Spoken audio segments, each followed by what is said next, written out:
Theresa May undermined Nicola Sturgeon's bid to take Scotland back into the EU, by refusing to join the European Economic Area (EEA), according to a detailed report.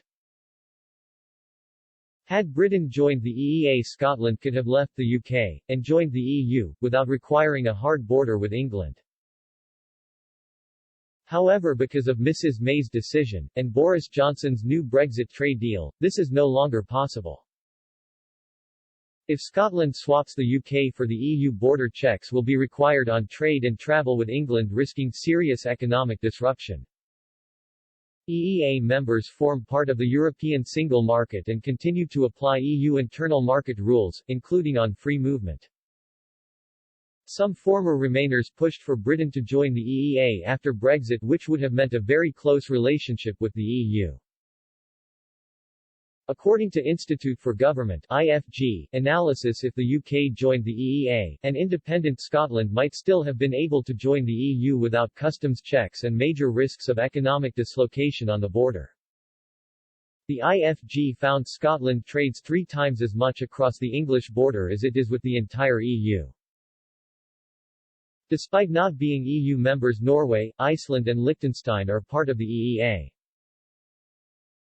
This means they retain very close relations with Brussels, which is able to make some of their laws. Ms Sturgeon is demanding a second referendum on independence following last week's Scottish Parliament elections. The SNP fell short of a majority by 1 seat, but can expect to get another referendum bill through Holyrood with Green support.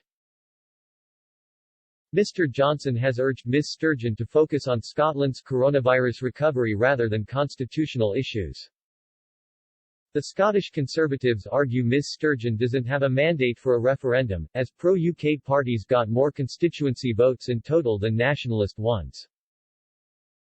Katie Hayward, from Queen's University Belfast, admitted a hard border with England would be a major challenge for an independent Scotland. Writing for the Scottish Centre for European Relations, she said, as was the case for the Irish border for much of the 20th century, controls along the Scottish land border would be a challenge to design and administer. They would require new systems of cooperation and communication, including to facilitate and process customs declarations, new infrastructure, e.g. facilities for veterinary inspections, new recruits for border management, among whom customs inspectors are but the tip of the iceberg, and new rules for traders to comply with if they wish to move goods across Scotland's borders. Earlier this year, Ms Sturgeon suggested Scotland will apply for EU membership if it votes to leave the UK without holding a separate referendum. However, Scotland's budget deficit is currently 8 times the limit required to join the EU. This means stringent spending cuts or tax rises may be required before Scotland meets the qualifications.